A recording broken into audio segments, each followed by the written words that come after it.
Welcome to the Dollhouse. Yes. Hello, Dollies, and welcome back to the Dollhouse. You know me, my name is Orchid. I'm very happy to be here at the Dollhouse and discuss some awesome topics. I am joined with my two friends. Cow Hero, what's up? And King, hi. And we are so excited to bring some topics to you on the table here at the Dollhouse. And today I wanted to talk about some interesting posts that I saw. Something in particular on Reddit. If you go on Reddit a lot, me personally, I am a big Redditor. I love Reddit. And one subreddit that I'm on all the time is Am I the Asshole? And I saw one that was particularly interesting to me. One that was surrounding boundaries. And I think that that's a really interesting topic.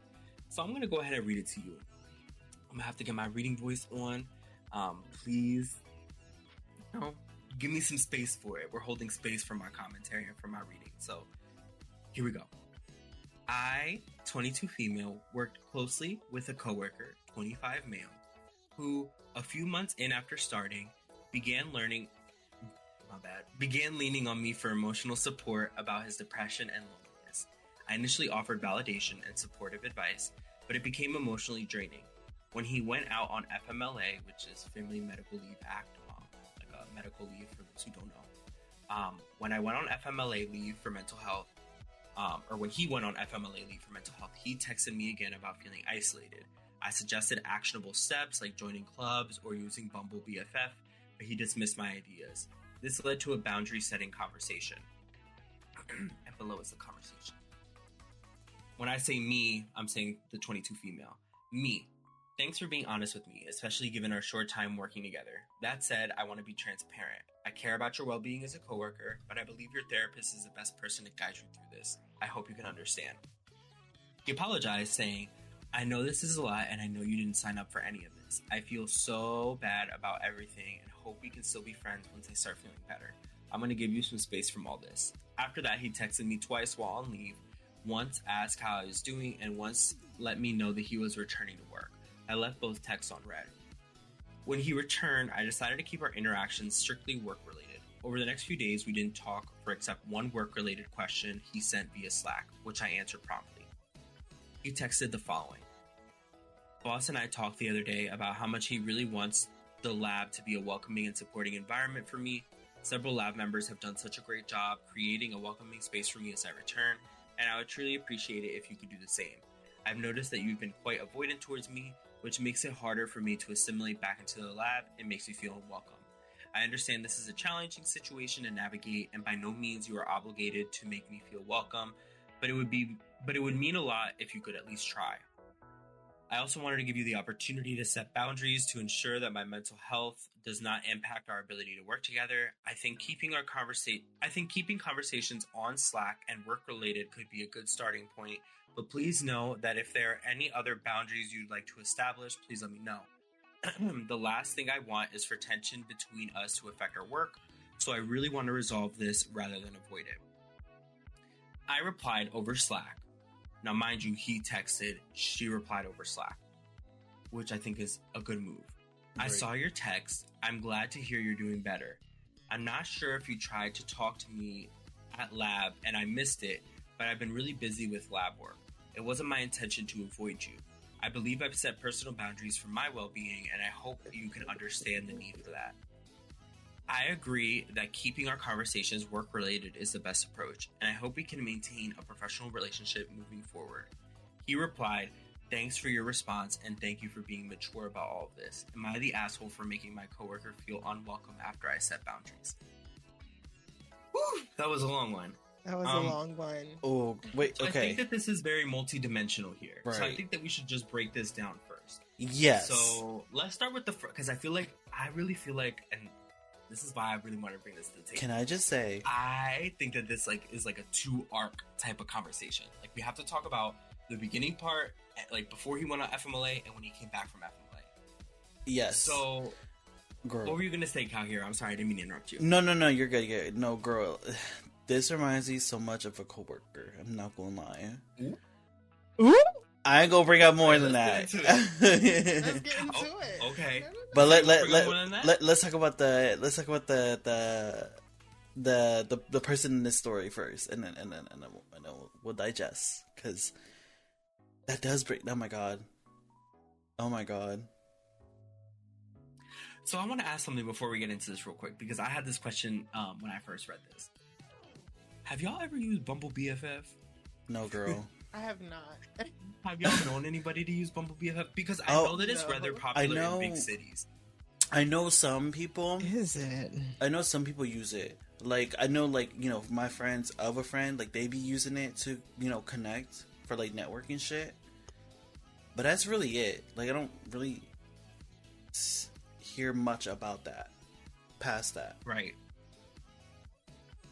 But anyways, I was just curious because I've always had heard of it, and I had heard that people, because I was considering moving to DC at one point, people in big cities really like to use those types of apps because it's easy for them to connect and make new friends, like especially if you're moving into a new area. But I have personally never used it. But anyways, going back to the am I the asshole?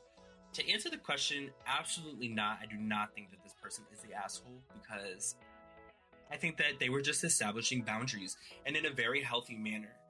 I think that they were doing it from the beginning of all of this, and it's unfortunate that sometimes, especially like I connect with the person writing this post, because it's just like you want to be a kind person to everybody, Right. but sometimes people, you know, like said in the post, like don't understand where that niceness ends and where that crosses a boundary. So I think it's really important to establish that. And unfortunately, like in this situation, I don't know, and maybe y'all, like, please let me know, but like I feel like towards the end of this, it resolved okay. Like this was an okay resolution. Oh, it wasn't yeah. anything awkward or anything like that. I'm not gonna lie, like, and no shade towards the person at all, but like I wouldn't naturally think that I was the asshole after this whole entire interaction. She handled it professionally. I think so. Very yeah. professionally. Yeah. Oh, he did too. You're right. His reply. Yes, you're right. Both of them did. I do think that, you know, it's unfortunate that he, you know, said. It's unfortunate that he felt uncomfortable, like the way that she was setting her boundaries when he came back to work. But I'm glad that they were able to have a conversation, and her saying that she wasn't trying to avoid him, but she's setting like personal boundaries for her well-being. Mm-hmm. So I'm glad that they were able to have a conversation about that. Yeah. Yeah. I was gonna say I agree. It's hard to set boundaries. It is, especially in the workplace. Yeah, girls. Especially in the workplace, most definitely. It's just I don't know, like, because you want to keep it professionally, you know. Not almost say 24/7, but like that 9 to 5, you want to keep it professional. But sometimes there be some like coworkers that just get you like, you know. Yeah, like it's like you're already stressed from work most of the time, like most people are. Mm-hmm. Then you also have to deal with somebody you don't really want to deal with. But like I'll tell you, my mom, yeah, tells me stories all the time about people that she works with who are just like, because she's very, very much like not super, like she's not an extrovert, so she doesn't really love. And I am, but even so, sometimes there are people who just can be a little annoying. No, yeah, for real. It can be a little but annoying. like, I feel that. I be nice. You know what I'm saying? Like, you want to keep that nice, and you remain that nice. I remain that nice to the very least. You know what I'm saying? Because I would be like, yo, like, you know, join our little thing that we're doing, some little thing, whatever. But then like sometimes it gets to a point where it's like a lot. Yeah. You know, and it's just like, okay, how do I respond in a respectful way, you know, boundary wise, that like, hey, like, you know, you're cool, but like I want to keep it as just like a coworker, you know what I'm saying? Right. All that, you know? And the thing is with like being, and not to say that this is a bad thing, you know, to all of the Dollies who are nice people, you know, do not stop being a nice person, especially in the workplace. But like sometimes in an environment like that, when you're very nice. I think I said this earlier, like people tend to take advantage of that or overstep their boundaries very easily. Like for example, like in a workplace, like in the past, like I have been like the really nice person, and you know, like I turn on the gay charm a little bit, and like that kind of lends itself to kind of like a very leanable personality, and then I find myself in the middle of a whole whirlwind of not even situations, but like people confiding in me these really heavy things, and I would just let it continue because you're just like, oh well, like I want to still be perceived as like the nice person, like I still want to be perceived as like the one that people can come to for everything, and it's just like two things can be true at the same time. Like people could come to you for anything, and then at the same time, like people can come to you and they could think that you're nice, but at the same time, like you could set those personal boundaries to kind of be, you know, respectful of that, especially in the workplace, and have your privacy and have your ability to kind of manage your mental health and make sure that you're okay before you can do anything else, because you can't pour into other people's cup if your cup isn't full yourself. Right. So, I love that saying. You ate. Me too.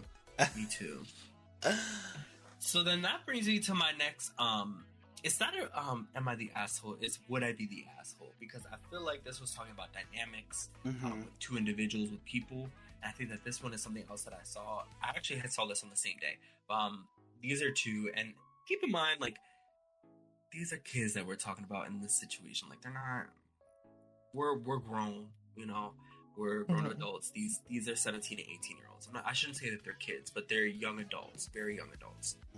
All right. So they preface by saying that this is a really quick question.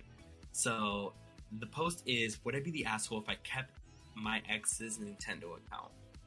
Already off the bat, just my perspective, I'm going to say yes. Yeah, I agree. Okay. Just like prefacing for pre-opinions, Cow Hero, what do you think? Like the Nintendo like account, or are you talking about the Nintendo DS? So here's the thing. So the account, right? Okay. So I'm gonna. I'm old. If I remember correctly, this was like yes. You gotta explain to me what Nintendo account is. So a Nintendo account is like if you have a Nintendo Switch, for example, you have to make like an eShop account, and all of your digital games are all localized within your eShop account.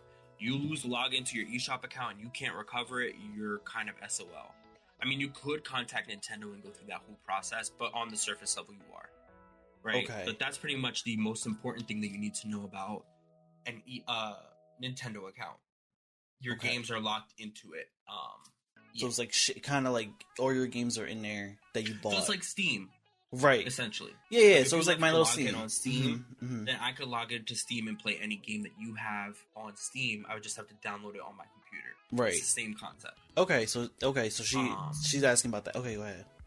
Yeah. So this is just a quick question, really. So I, 17 female, met this guy, 18 male, 2 years ago. We were in the same friend group and we became best friends up until a point where we catched feelings for each other and we started dating sometime later. The thing is that he had given me his Nintendo account from like the first year we met, and now we are breaking up because he cheated on me. So I know it's kind of silly that I'm worrying about the Nintendo account with what happened, but he had most of the games that I could only dream about having since the Switch came out. But at the same time, I feel quite materialistic and I don't know if I should keep it. Of course, though, if I am to keep it, I would tell him. Am I the asshole? Or would I be the asshole, rather? So, my confusion then about the Nintendo is account. Help grandma. So, he can't, it's not like Steam share, so they can't both use it, so she would take it from him, is what she's saying? I think so. I'm pretty sure. Oh no, she can't do that. She cannot do that. I feel like they have. I mean, don't they have like family sharing where you can have?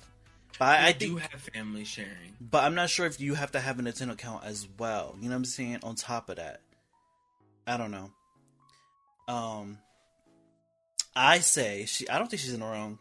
Oh, because that man cheated. Explain. Heck. Okay. So your reason is because of the reason for their breakup, not just electric chair.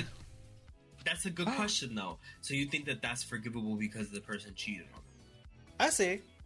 And also, she said if she does keep it, she's gonna tell him. You're right. She's gonna tell him. She's gonna let him know. That is important. I agree. Yeah. Well, I mean, like, I think that last statement definitely dictates kind of the would I be the asshole. Would you be the asshole if you kept it and didn't say anything? Yes. Would you be the asshole if you told him and he said, fine, go play them? No. I mean, because he gave you permission. Yeah. But, like, on the grand scheme of things, like, taking this last sentence out of it, absolutely you would be the asshole because now you're playing something that this person paid for and that you didn't pay for at all. Regardless of if this person cheated on you or not, like, that's still theirs. Like, cheaters are bad people, like, yes, but I don't think that they, like, I don't know if that's necessarily fair. Listen, but I say all that, he gave me that account. Do the same thing.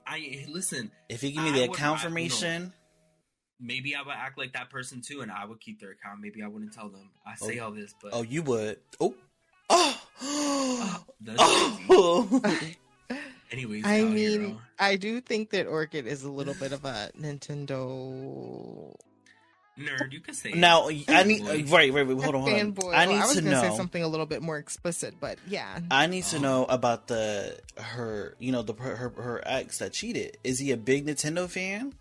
Right? Because you could. Well, I'm assuming so because he's had all the Switch games since that the person had ever wanted to play since the Switch came out. That's got to be a lot of games. Well, then we're keeping it. Switch games aren't cheap. I mean, listen. At the same time, too, it's just like, girl, what do you want to play? Like, you want to play? She has a whole library. The longest game in the world, or you want to play, the new Super Mario Bros. Real quick, so you can beat the game or something like that. Like, if you're only going to use it for like a week or two or a couple of weeks and start playing these games, just go ahead and play them. But if not, like, if you were planning on playing those for like a year, then you gotta tell them. You gotta have that conversation. Because now you're just being a little crazy. I agree. Oh my god, it's just like the streaming service. But that being said, that brings me to my last topic that I decided to bring to the table. And I think this has to do a lot. Honestly, the theme for this episode that I brought to the table is dynamics, because this is again another dynamics one that I brought to the table, but it involves hometown best friends. Oh yeah, I feel like we all got a hometown best friend that we got in mind that may not fit with this story, but we all got a hometown friend, so I feel like you can connect with the experience of having one, whether you're still friends with them, whether you're not still friends with them. So here we go. Am I the asshole for not getting brunch with my hometown best friend? Yes. Oh. Hold on. Hear her out. Go on. Let's hear them out. We listen and we don't judge. Okay. Yeah. I, female 19, go to a pretty large university. One of my best friends from home, female 20, had to come up as her school was against ours for a gymnastics meet. As far as I knew, we were getting brunch, and then after she was going to drive home. As far as I knew, she was driving other girls on her team home. That's why she couldn't stay after. So the day comes around where she's coming up to my university for her meet, and it's a weekend, so obviously I'm sleeping in until 11 a.m. or 12 p.m. I wake up and she posted on her private story that she is bringing her boyfriend 20 mil along. Now, me and her boyfriend get along, but as of recent, I haven't been liking the guy. He had another girl sleep in his bed, him supposedly in another one, and then he exposed a really personal private secret of mine. The secret is health related, so I don't know why bro felt the need to expose it, but whatever. Anyways, so I honestly didn't want to see him, and now I'm pretty annoyed at her because she did not tell me. She knows how I feel about him. And then when I said I didn't feel comfortable with him at brunch, she got mad at me. Now she's all pissed off at me and I don't know what to do. Please, if you have any advice, let me know. Am I the asshole? So, King, how do you feel now that you've, heard the context? I actually do not think that she is the asshole anymore. I'm definitely on her side now. To be fair, I was like kind of teasing anyways. But I'm definitely on her side now. She gave more information because like health is not really something to like, especially if someone's like take so lightly, right? I think when it comes especially to if like someone that, because tells you that, right, privately and secretly, you know what I'm saying? Sometimes people are forced to tell you because maybe you see them sick or so. You never know what the health problem is, but it does bother me that somebody would expose somebody else's like health situation, because that's not right.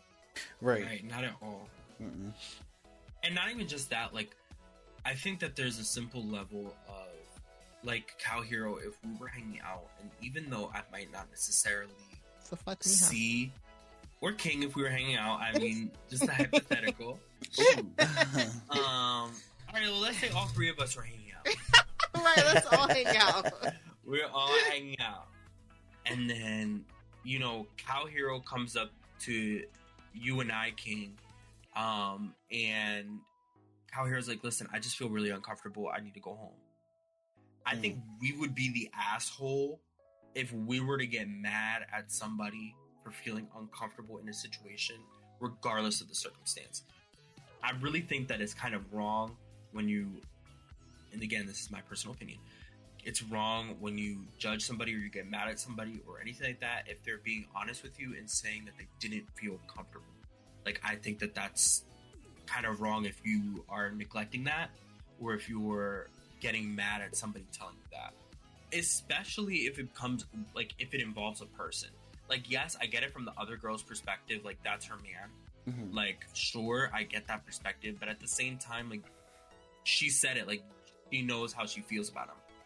So now it's just like, yeah, and y'all hometown besties. That's the big part. Like, y'all, I'm sure y'all have been friends for a good amount of time. And y'all had your fights. Y'all had, you know what I'm saying? Like, I feel like having a hometown bestie, y'all been through it.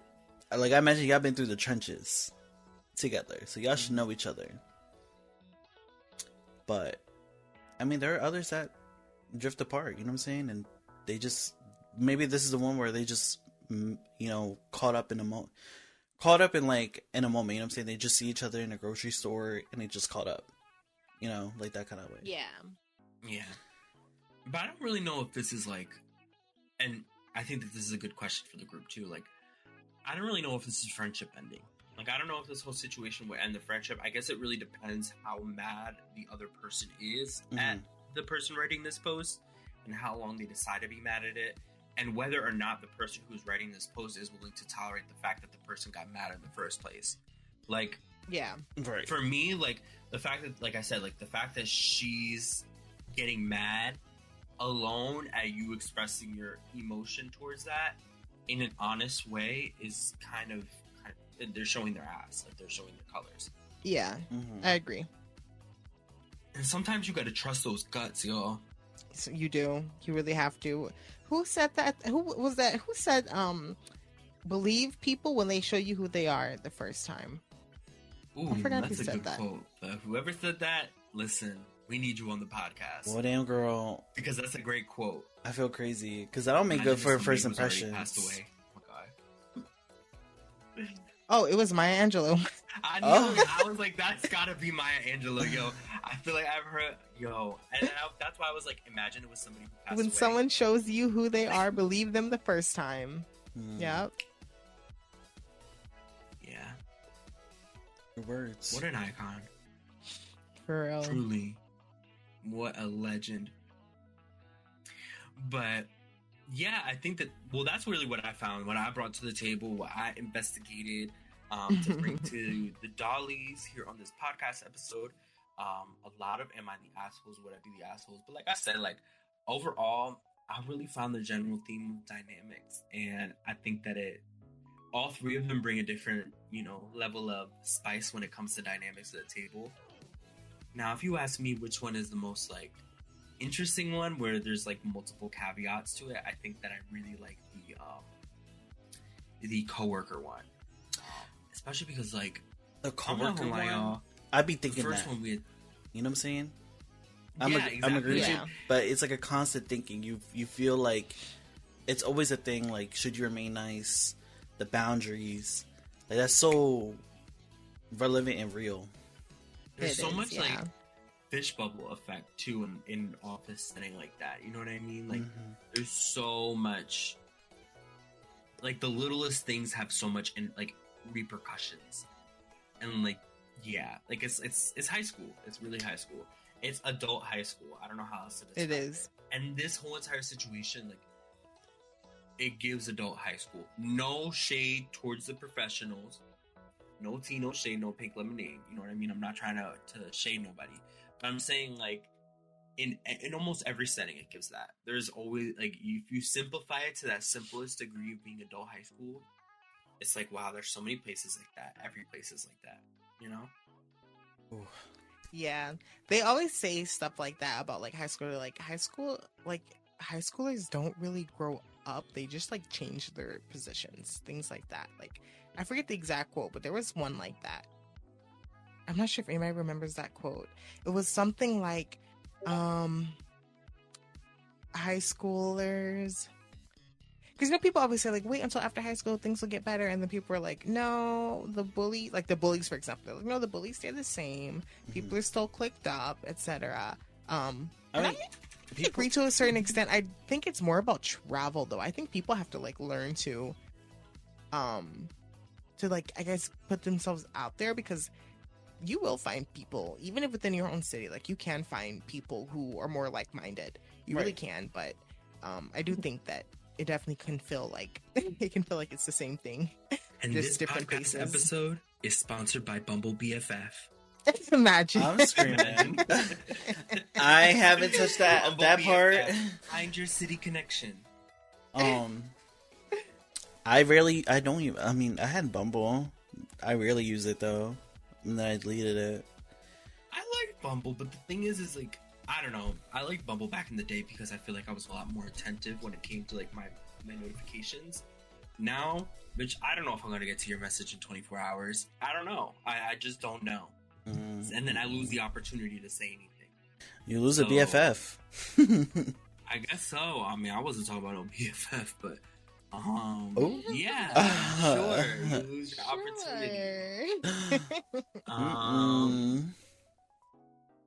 There was no, I go back to that the hometown thing.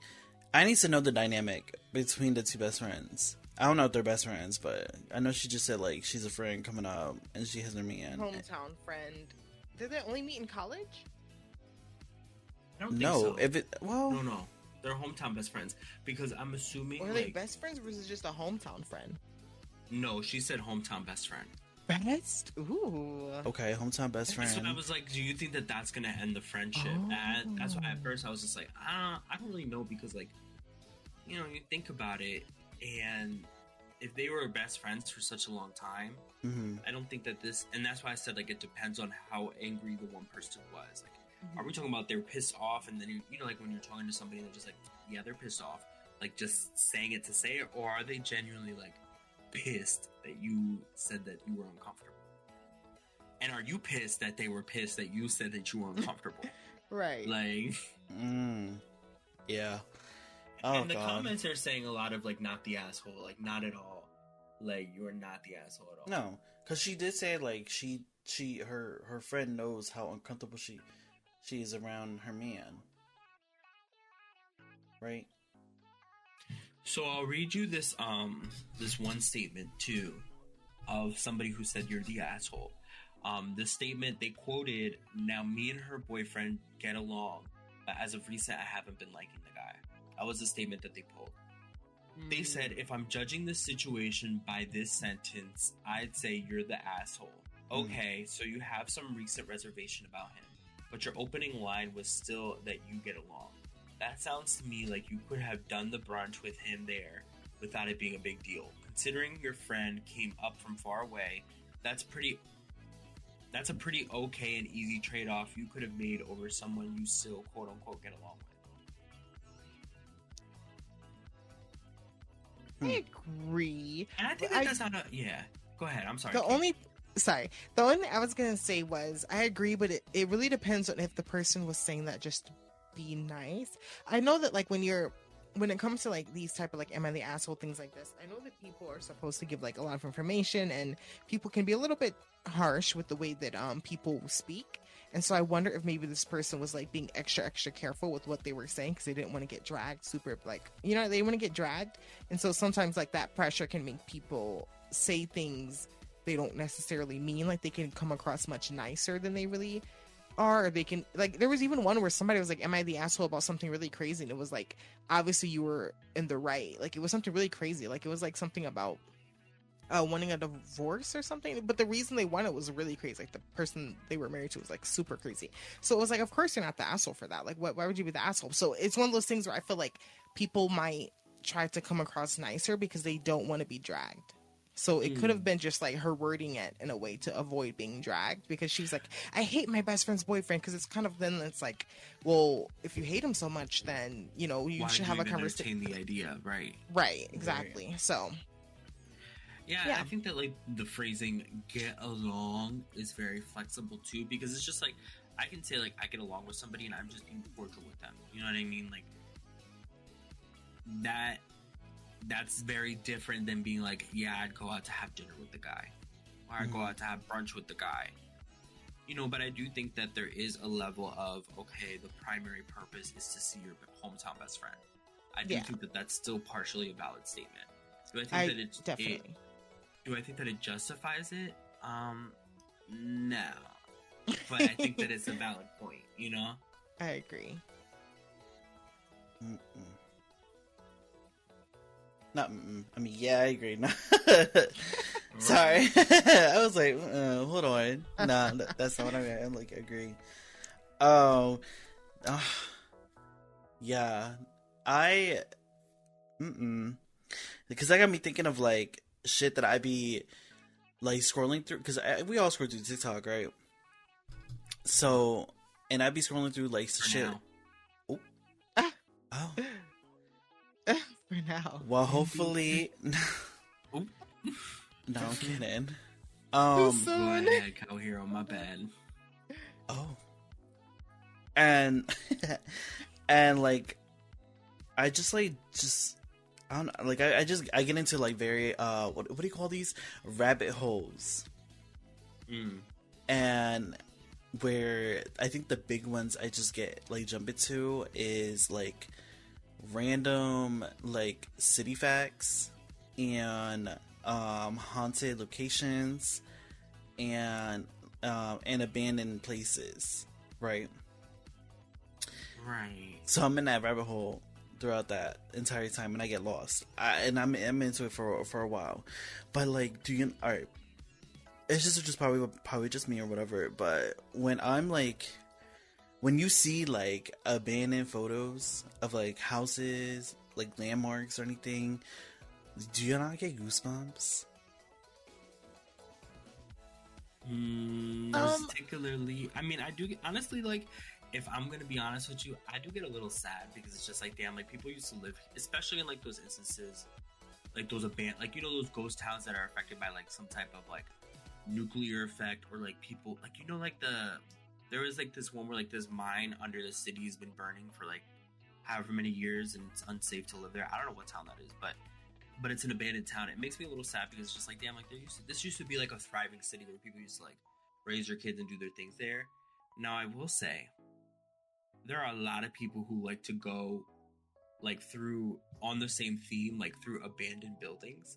And I think that that's interesting. But first I want to hear what you're thinking.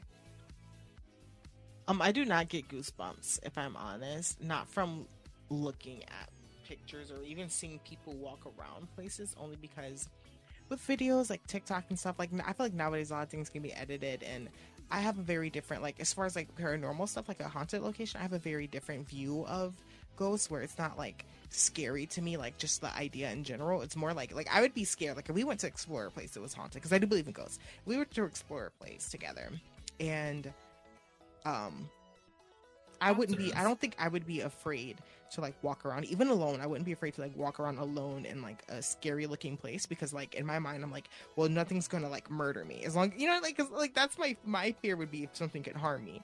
It would be, I could get startled though, like, because for example, like if you were to hear like a voice like really close to you, like almost like whispering in your ear, and there's no one there, that could be creepy. So I could understand, like, it would startle me. I would get jump scared like in the moment, like startled, but I wouldn't be overall afraid. So when I look at pictures, I'm not like overall afraid. But yeah. So do you think that ghosts can harm people? I think that it is possible depending on like the circumstances. Like, I don't know if I 100% my answer is believe, yes. I don't know if I 100% believe all of the like scratches and stuff like that. When I see those things, I don't know if I always believe those. Sometimes I do, sometimes they're believable, sometimes I think some of the locations are older, decrepit, maybe people walked into something, scratched themselves, and they didn't realize until later. Yeah, a lot of people tend to scratch themselves in their sleep too. Like, if you have particularly like sharper or longer nails, you know, like there's a lot of people don't realize how many involuntary movements we make. People often make when they sleep. Not everybody, because there are some people in life that like literally like they fall asleep and they stay in the same position for the whole entire time that they're asleep and don't move not once. So how they dead. do that, I don't know how they do it. Listen, that's what I would think, but me, I fall asleep on one side of the bed and I wake up on a completely different side. But so Orchid does gymnastics in his sleep. I don't know what the main point of this, like how I landed on sleeping as a result of this topic. Well, I agree with you that my pillows. So I think my pillows do get this, like they be on the floor, they be somewhere else. Like my pillows be everywhere. It's crazy. Oh how... yes, you know. Me too. Wait, I do the same thing, y'all. How are we gonna get married? Yo, so the man gotta be nice. On the topic of abandoned places, I went on a date in abandoned, and we went like through an abandoned like place. This was such a long time ago. You went like, urban exploring. That's interesting. I did. I don't understand that trend. I love urban exploring. I want to ask one quick question. Is this was like the first date or like after a couple dates or when? First, and this was like when I was like, I was maybe 17. Oh no, baby, and you could have been. I am so glad that you are here. Right. I am so glad that you are here. Orchid has I have had my crazy era, and that was during my crazy era when I was the particularly young gay, you know, living life on the reckless side. That is very reckless. Dollies do not follow in those footsteps. Okay, even Orchid knows that was not good to do. And if you have go to any type of, if every first date, you need to make sure that you go to a place with a lot of people around. Okay, a lot of people around. Go to dinner just to be safe. Dinner, right? Go to Denny's. Those were some great first dates for me in my younger years. Go to oh my god, go to listen, that Grand Slam witch, that shit eat. It do eat. You know, I love the Grand Slam. I don't care. Like I get it. Like I also am like Denny's is okay. Like I'm of that bandwagon. But there are some times, especially on drunken nights or on long nights, that you just want a Grand Sandwich or some pancakes. And Denny's is the only one who can deliver that with so much sodium that you will be awake for 6 hours because your blood pressure will be so high. But it's all worth it. Denny's, sponsor us. Right. Anyways. We love us some Denny's. Okay. Yes, it I was would an like interesting date, 2 Grand Slams. No, for real. But I never understood that trend of like, what did you say it was called? Urban exploring? Like, I don't. Yeah, urban exploring. See the appeal in it. I don't see the appeal. Like, there. Okay, like I get it. Like, I can see the curiosity of it, but I would never act on that curiosity. So I enjoy it because it's very real and authentic in a way. Because most of these urban explorer like YouTube channels, they don't really edit. Right? They don't edit a lot. They'll just edit would like. Would you do it? The long part. Would I do it? Right, because watching is a different story. Like watching it, like I said, satisfies that curiosity. But would you physically go into a place that says, like, let's say you're in an environment where, and it's safe, like you're not going to catch like some type of lethal virus, but you are like in this neighborhood and you find this like hospital that's boarded up, but you find an opening to get in and explore it. Would you explore it? I would. My curiosity would take over me, and I would explore it. But I need a group. Would you? But I would. Yes, I would. Alone or with a group? I could do the only problem, so like in a perfect world I would go alone, just because like I know I'm not gonna be harmed by a person. But if hold on, girl, day or night? In reality, I have to be worried about night, day, it doesn't matter. In reality is I have to be worried about animals. I have to be worried about people. And so I have to worry about those things. So in reality, I would have to go with the group. But in a perfect world, I would go alone, just because like I would like to record like solo adventures and stuff like that would be fun to record. But yeah, for safety reasons, I would have to go with people. I wouldn't be able to go alone. I will put y'all on a t-shirt. I would not go in that building. There was this like speaking of that, there was like this one I seen this video like long ago. I don't know if I could I can't, I wish I could find it, but it was long ago. It was like this urban explorer was exploring around this like abandoned house, and he gets like kind of not lost. I don't want to say lost, but he's exploring like upstairs. He's at that point where he's exploring upstairs. Next thing you know, he heard noises, and so he hid inside like a closet or something, and heard footsteps. There were people there, and obviously with these abandoned places, there could be homeless people, there could be any kind of person. It could be like a contractor, you know, they're checking the houses or whatever, and it could be anybody at this point. So it's just like another explorer there, right? It could be another explorer, but you don't know that, right? No, most definitely. It's better to err on the side of caution. So he's like hiding, and it sounds what it sounds like a group of like a group of like people. Wait, I feel like I've seen this video before. And he just hears noises. It might be on TikTok now. Like it might be on TikTok somewhere. I think I've seen this before. And so like he was hiding to the point where he fell asleep, and then he woke up, and he noticed like someone was just like standing there, like looking, not looking at him, but looking at the closet. So he's like freaked the fuck out. No, he's freaked the fuck out. And it's like, he's like, what do you do? Like, what does he do? Like, does he run, or does he like keep hiding? So he ran. He ran, and started leaving, and then people started chasing him. Like there was like 2 people chasing him. Like he didn't look back. He just kept going, and in the end he made it out. But like, it was just like that whole thing was just so scary. Which is why like I'm like I don't want to go alone because of that. And yeah, that's to me. That goes back to what I said about the people. Yeah. It's just, no, I don't think. Yeah. Honestly speaking, like if you had the choice to go alone or in a group, I think that rationally speaking, given the context of the situation, like just the scenario that I provided, you would be kind of stupid to go alone. My opinion, because I didn't say that you were gonna have any type of weapon with you. I just said you were gonna go and explore. Now, if I said you had a pistol with you, I'd be like, all right, go ahead, go for it by yourself. But alone with no weapon, with nothing but maybe a flashlight on your phone, I will not go alone. Yeah, it is very, it's scary. I enjoy watching it, but I still get chills. Interesting. King, what have you been seeing recently? What are you bringing to the table here on this Dollies podcast, this Dollhouse episode?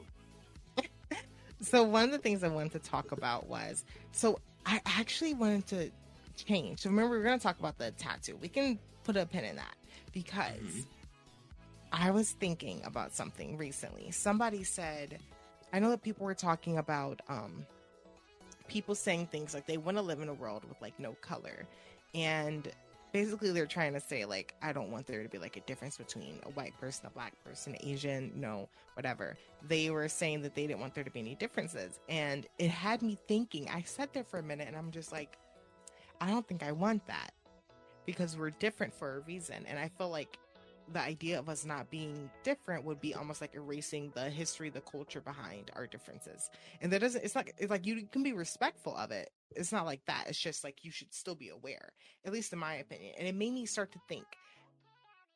I remember talking to people, let's just say they were white. And I remember all my like non-white friends, we would always like make little jokes here and there about, you know, different like things that we like dealt with, you know, with racism, etc. Like not like just like lighthearted, whatever. And I remember a lot of I just remember one day one of the white people said that he doesn't understand why everything is always about race, like when we said something. And I remember getting so heated and angry with him in the moment, because I'm just like, what is he talking about? Like, what does he mean? Like, people were just making jokes because, you know, we deal with this all the time and this is how we deal with it. And it really made me realize the difference between people who deal with things and who don't have to deal with the same things. Like how I always say that, like, one thing that comes with privilege is often ignorance. So a lot of people who don't deal with racism don't understand why people who do deal with it are always thinking about it. But it's because we're forced to think about it. And that was one of those things where I'm just like, I don't think I would want to live in a world where there's no color, because I'm like, I don't even know if like in a perfect world I would want to do that, because there's history. There's like history behind my blackness, you know? Mm-hmm. And so I'm like, why would I erase that? Like, I mean, ideally, like, I would love to like erase racism, sure, but I don't think that it's racist to like notice somebody's a different race. You know, like noticing I'm black doesn't make you racist. Like, you know what I mean? So, and you can acknowledge that and respect it, but it doesn't make you racist. So it's like this is why I like America, because it's like a lot of cultures, a lot of different people, and it's great to know and understand that, you know what I'm saying? Like, it's good to explore that, and it's good to have, because there's just so much like rich history behind all cultures, you know, and behind all races. And it's good to get a better knowledge of not just the people but the world itself, because it's not just you know, Americans, it's not just Europeans, you know what I'm saying? It's every bit of everything, you know. So yeah, I agree. I feel like I wouldn't live in that world, because I would love to know about like the world itself. And it's, I think that's erasure in a way. Yeah, it is. You ever seen The Giver? No. Girl, I haven't read it or given it. With who? Who's Lois? By Lois Lowry. By or with? You said with, and you said by. I meant to say by.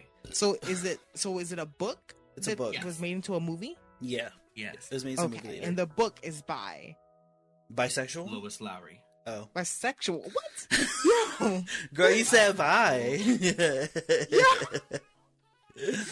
Do something about Cow Hero. No, you know what? Did you read The Giver as an assignment? I did, but it's a very interesting book. It's a banned book. It was banned for a very long time. I think it still is listed as one of those banned books. Girl, it touches on topics about euthanasia, religion. Isn't To Kill a Mockingbird banned? Eugenics. To Kill a Mockingbird is also banned. Yes, I read that. Yeah, they made us read that. Well, I mean, banned is used very loosely. There are schools and districts that are going to be like, we understand that this is a quote-unquote banned book, but we're still going to use it in our curriculum. Yeah. It depends on, like, your state's legislature. Have you guys ever... Oh, sorry. Oh, no, you're good. That was pretty because I was gonna ask if you guys have ever had, like, a teacher that went above and beyond to where, like, they taught you something that you didn't even need to, like, know, but, like, it was, like, impactful. Damn, girl, hold on. Well, the reason I say is because I had this teacher. It was a science teacher. I believe this was 7th grade. It could have been 6th grade, but I think it may have been 7th grade. And I had this science teacher. This was during Black History Month. I had this science teacher who was known for being, what do they call it? Eccentric, right? And when during Black History Month, he decided to teach us about Emmett Till, which is something that I would have not, like, no one else ever mentioned him for the rest of my school life. So this was definitely something I would not have learned if not for this science teacher who decided to just tell us, like, one day randomly, like during, like I said, Black History Month, he was just like, let me just tell you guys this story. And he told us the story, and it really stuck out to me because I was just like, oh my gosh. And this is a white man too. And I really, like, I cannot remember his name, but at the time I remember being like, this is so, like, sad, that's so horrible. But then at the same time, like, it kind of like just like went over my head afterwards because I was just like, you know, I don't care about school, like, whatever, you know, like, I feel like kids think like that because I was young at the time. 7th grade, like, yeah, I was young. It's like 13 or 12 actually.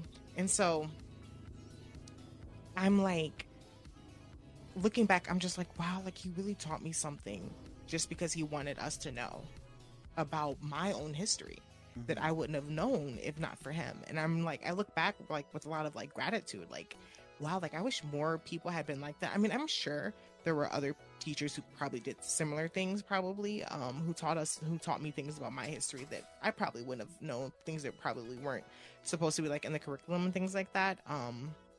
But I was thinking about that ever since. But, well, I've been thinking about that for a while now, for a couple of years. It's just like randomly came back into my head. I think, you know what it was? I think when the woman who accused him, I forget her name, I don't really care, but I remember she passed away not that long ago, I believe, right? And, well, it was a couple years ago, and I remember it was a thing where people were like happy, they're like rejoicing that she passed away because she had been like living in hiding, I think, or something, because, you know, people were up in arms about this. They were like, how is this woman, you know, walking free, and they did that to that poor boy and stuff like that. So it came up again because of that when she passed away, because it was like news, you know, it was on the news. And I remember like relearning the history in order to like so that I knew the details again, so I could remember it. And yeah, I've been thinking about that ever since I thought about that teacher that taught me that, because I would have never known who that was if not for this teacher. I probably wouldn't have learned until this woman passed away a couple years ago, which is crazy, because I'm not super young.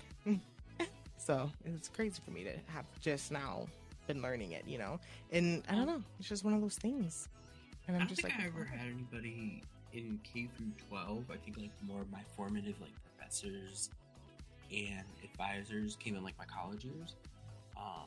But I will say that like through middle school, more particularly in part of like 4th grade, well, even in elementary school, like I was given the space to feel comfortable in being who I wanted, like expressing how I want to express myself.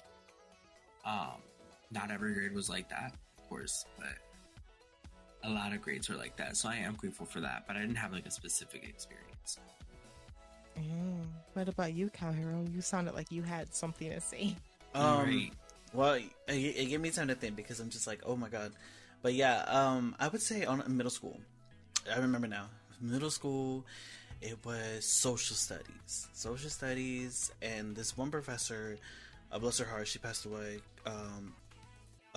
Like now it's been like a couple years, but she brought like this movie, and it was on the subject of the Holocaust, and the movie was called Friendship in Vienna, and like me and my entire class, we get excited to watch this film because it's very impactful, and it tells you more how it tells you about the relationship between two different people, because one, like the one girl's like she's Jewish and her family's Jewish, and the other one's like not Jewish, so like you get two different perspectives of each other during like Nazi Germany, and like they're young, they're like our age, they were not our age they were my age when I was like watching this film, and you kind of feel for that. You kind of feel like as if like, damn, like if this was still happening, you know, the friends that you have around you, like will they treat you the same or would they treat you differently based on what's, you know, the events that's going on. So it really kind of bring that to light at an early age, like who to trust, the relationships you have, and so on. So like I kind of like that kind of like brought that out to me from that teacher, which I enjoy, and I kind of want to watch that movie now. What's the name of it again? Friendship in Vienna. What year does it take place in? It's like an old. It takes place in Nazi Germany, so like 1940s. But the film was made like, I want to say the 90s. I could be wrong.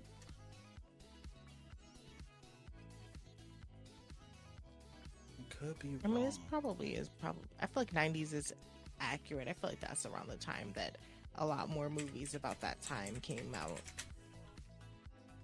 Yeah, agreed. I think it's so important to have those formative teachers in schools. 1988. It's such a shame that teachers don't get paid a lot. Ooh. No, you're good. Sorry. The timer paused. Oh no, it's still going. Oh, I had a. It was paused because you were alt tab. Okay, I was confused about that. My bad. 1988 was the film. 1980. Yeah, I mean that's basically the 90s. Yeah, VHS. I don't know if y'all know about that. No, I don't know about that. I'm too young. Yeah, I'm too young and hip. I only know about DVDs. What's a DVD? Is that like a Netflix? Like, I don't get it. Are you 10? I only know Blu-ray. Blu-ray. The hell's a Blu-ray? I thought that was in the sea. Oof. You say, is that a USB-C? Girl, I said I thought that was in the sea. Hero clean out his ears. Listen. It's crazy. No, like that. This all goes back to dynamics with because like that film alone was really talking about the dynamics of the friendship. This episode is going to be called Dynamics. Ooh, it could be. Figuring dynamics. Are we talking about like the formula?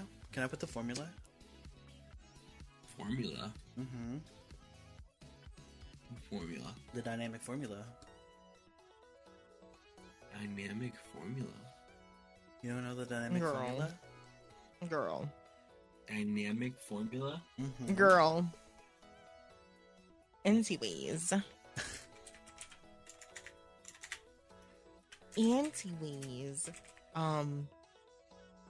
So I wanted to switch over to something else. So we can now talk about the tattoo. Unfortunately, let me see. I feel like the video is gone. Oh, wait, no. It's still up. Okay, the video is still up. Give me the condensed version for the viewers. Right, Dollies, listen out. Okay, so there is... Should we mention this? Because it mentions Trump.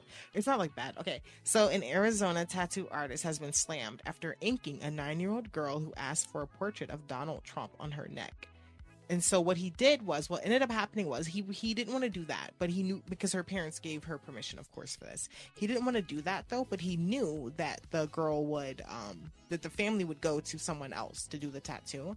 So he instead convinced her to get just the American flag tattooed on her arm, which I'm like, okay, I kind of see where he's going for this. Like his goal is just to, to do what he's being paid to do, right? And then, but not, scar her for life, because that's something that, yeah.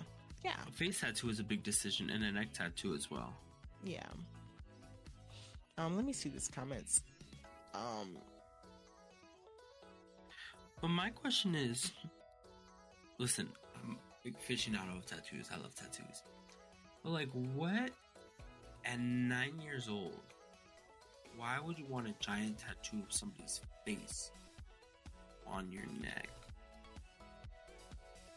I don't even know if I'd want that at my grown age. I wouldn't want it doesn't come out cute. It's not cute. But the thing is, it's like you're let's look at it from like a practical perspective. You're 9 years old, girl. Your tattoo is gonna fade in 2 years, and then you're gonna have a washed out person on your neck. Because then on top of that, you're 9 years old. You haven't even gone into your growth spurt yet. So your body is going to rapidly grow in a short amount of time, which is going to stretch your tattoo out. Mm-hmm. So it's just like, first of all, like, I'm glad, that the artist was trying to mitigate it, because maybe they had realized some of these things too. But at the same time, it's just like, oh my gosh, like, what was going through that little kid's mind, and what was going through the parents' mind to consent to that? There are some parents who will just let their kids do anything at all. This is and it's sad. There's so many celebrities, not even celebrities. There's so many stars that this has happened to. In that instance too, like even just like child stars in general, like. And I'll only say this statement only, and then I'll move on. But like, there needs to be a large-scale investigation into child labor in Hollywood. Like, there needs to be the FBI involved in that investigation. 100%. There's a lot going on behind the problem that consumers do not think about. Not like us as consumers of media do not think about. I shouldn't say us, like us on the podcast, because we're having a conversation about it right now.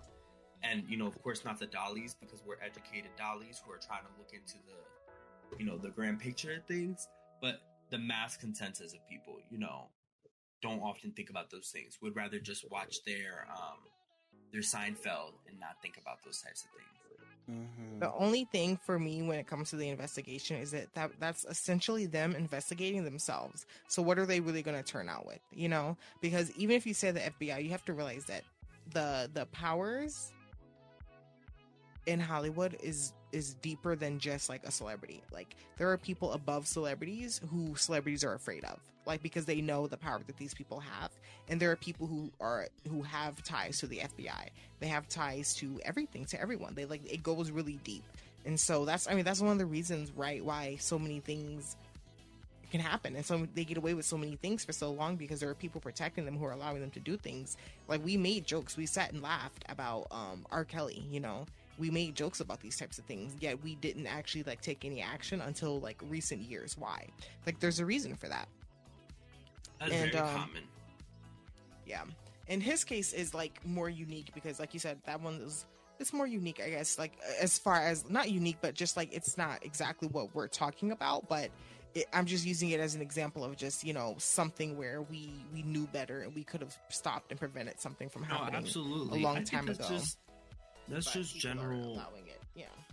I think that's just general people dynamic. And, as much as people don't want to admit it, it is very, very easy for people to fall. And I'm, quite very much so a part of this consensus, but easy for people to fall into procrastinative.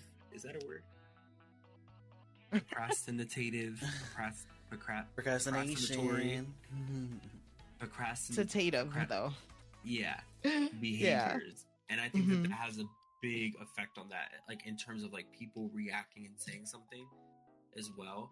Because, and it's also I don't know what this exact effect is, and I don't know if we had our other Dollhouse member here, I would be able to ask, but there's this effect that is in criminal justice where I think it's the window effect. I don't know, something.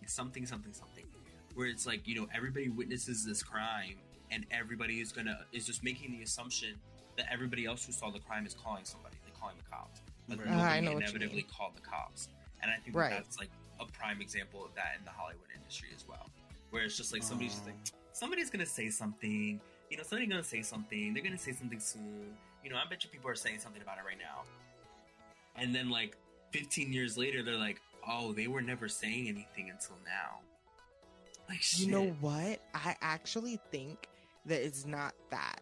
I think that it's a difference in understanding consent. Did you watch the episode? We can use R. Kelly as a perfect example. Did you watch the episode of The Boondocks with R. Kelly? No. So there's an episode where Riley, who's whatever, one of the characters in the show, yes. R. Kelly, this is when R. Kelly was accused of urinating on a girl, and he recorded it apparently, right? And in the episode of the show, the girl is a child, by the way. She's a minor. She took to the stand, in the trial, to say that she was okay with it and that she was happy for this to happen. And she said, and I quote, "If I didn't want to get peed on, I would have just moved out of the way." So the whole idea behind this was that she consented. But as we know now, that children cannot consent to things like that at all. But at the time, I think people thought that, you have the right to be no. And so if you don't say no, then that's a yes. And that applies to a lot of things, because it all, like, not just with minors, but it also applies to things like, for example, another thing that was like a joke in Hollywood that was like something that was obviously problematic, but in plain sight, was the casting couch joke. People always made jokes about this, right. The casting couch. But at the end of the day, people are going to look at that as consent. Like, these women are consenting to doing XYZ for this opportunity because they want to be famous. They want to be stars. So they're going to do XYZ. But the reality is that these men are using the power that they have, the ability to make these things happen, to get the sex from these women, to get them to do XYZ. So it's not like these women are just walking up to a guy and be like, oh, I want, like, they're doing this because they are feeling like they have to do these things. Oh. And so that's different. So I think the understanding of consent has changed, and that's the reason why more things have come to light, because more people are fighting for the rights for children to be seen as children, because we, for some reason, think that after you reach a certain age, you're able to make your own decisions, you're able to consent to XYZ. I would say, Dollies, that you take this as what's the, I mean, there are signs. You see it, report it. Like, you see something, say something. Exactly. Yeah. Perfect. And literally, because it's just not. It's not right. Mm-mm. That's a big takeaway. And also, how is y'all dynamic with your hometown girlies? I want to find out. If y'all got, not you with your hometown. If y'all got tea on your hometown girly, let me know. Put in the comments. I need some, or you know what? Send it to my AOL. So no, I'm kidding. I don't got one. Send it to your AOL. Not AOL. That is crazy. But you know what? All of this stands to the testament of what we mostly talked about today, to be honest with y'all, which was dynamics. We brought a lot of dynamics to the table. We brought a lot of dynamics here to the conversation. But I think that is really all we got today for our little chapter here in the Dollhouse. Yes. For our Dollies. Yes. I had a great time talking to y'all. Yeah. I had a great time talking to you, Orchid. Let us know what y'all think, Dollies. Let us know, definitely drop down in the comments what your thoughts are on your current dynamics. Are they healthy? What would you define as a healthy dynamic? And definitely keep in contact with us, and stay tuned for when we go on our next episode. Yeah. Here in the Dollhouse. And Dollies, we love you. Thank you for coming to the Dollies podcast, the podcast that's about y'all and for y'all, and where I come and we come and talk here at the table. You ate that, girl. You ate that. You ate that. Anyways, we'll see you soon. Did Cow here just have an orgasm? I did hear something of that nature. That's crazy. Well, it was great speaking to you. I hope my friend Cow Hero Orchid figures out what's going on with those sudden orgasms. Cow Hero, it was so nice. It was so lovely talking to you. Oh my god, thank you for having me. So,